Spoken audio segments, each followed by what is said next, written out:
to this week. Emma, I know we had so much rain for the month of June. My goodness. Are we going to see even more? Yes, we do have that chance going into at least the middle of the week.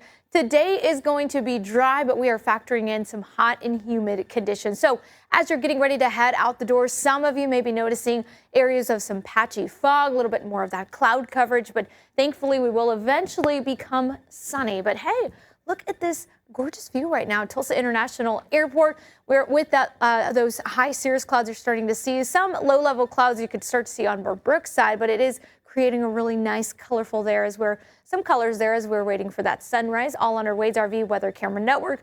As I mentioned, we will eventually become sunny, so sunglasses, the sunscreen, the water, all of that will be needed for today. We are seeing temperatures in the upper 60s. Northerly winds now going into the evening hours is when we'll see the return of those southeasterly winds. So we'll get rid of that cloud coverage. We'll welcome all of that sunshine, and that's what's going to warm us up eventually into those low to upper 80s this afternoon. In fact, our forecast high of about 88 degrees, which is almost seasonably average to what we see during the month of June. So as we go into tomorrow, that's when we're going to really watch for a chance of showers and storms, and then that will continue to increase a little bit more scattered for your Wednesday. And thankfully, after that, we get a couple of days of some dry weather. So I did remove a chance there I had for Thursday, which gives you at least 4 solid days to get some of that yard work done. I know we've been anticipating trying to get any of that work done. I would definitely hold off doing it today unless you wanted to hurry and do it. It is going to be pretty toasty, but we do have those rain chances moving back in on Wednesday.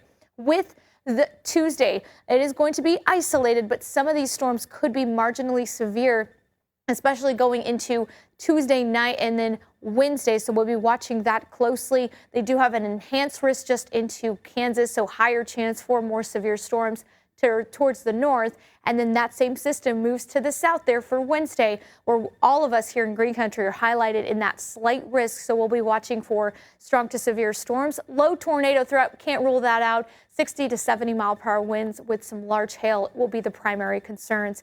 And then another thing I'm focusing on is the humidity. So down here is the temperature, so 92 as a high on Tuesday, but it's going to feel more like upwards of 103. So we're going to factor in those triple-digit heat indices going into the next coming days with a toasty and breezy weekend ahead.